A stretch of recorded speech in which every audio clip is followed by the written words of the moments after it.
Salutare tuturor! Astăzi o vom filma pe fetița noaptea. Ne vom plimba noaptea. Uitați-vă și voi. Ne plimbăm noaptea cu fetița a doua. La paznic, adică Ciobănescu de Bucovina. Așa îi spunem noi pe acest canal. Și poate se mai și joacă cu noi. Poate mai face mai multe lucruri. Văd că acum stă jos. Da? Și ne vom plimba noaptea cu ea. Înțelegeți? Și da. Vom plimba noaptea. Se sperie. Se și joacă puțin. Haide. Hai, fetiță.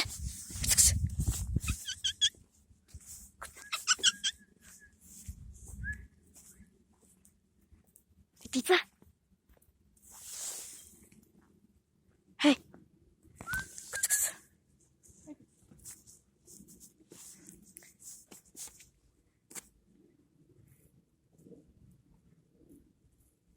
Hai, fetiță. Hai. Să se scarpine un pic. O să se mănânce puțin pe acolo. Până atunci o să îl vedeți pe Rex.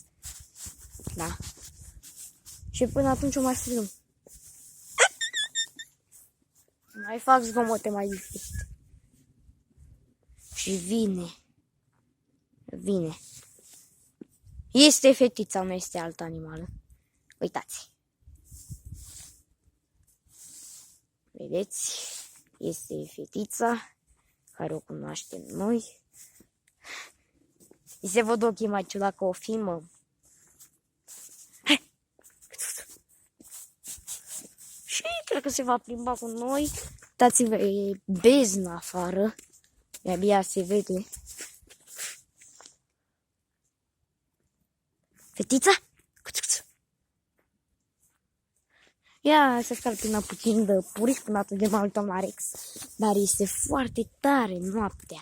Pentru că, nu știu de ce, e efectiv un simț al umorului care efectiv nu mi-e frică de animale. Dacă vine un animal, nu mi-e frică, că acum noaptea pot să vină, nu mi-e frică deoarece efectiv sunt cu un câine. Și asta mă face foarte fericit.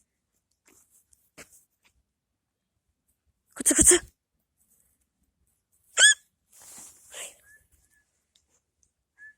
Hai că vine, hai că vine, hai că vine. Mamă, ce rapid vine!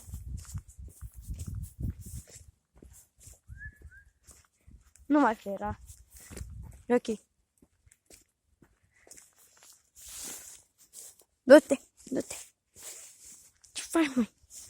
Hai. Da, corect, sta. Deci voi gândiți-vă că de când am ieșit din hotel, fetița a venit după noi, cea de Bucovina.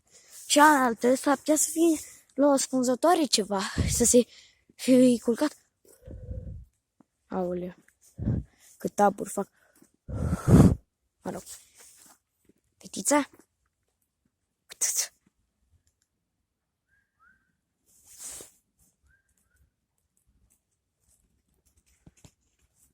Aoleu, se duce pe câmp. Nu știu dacă se vede nicio... Latră, latră. Latră. Fraților, latră! Bă, fraților!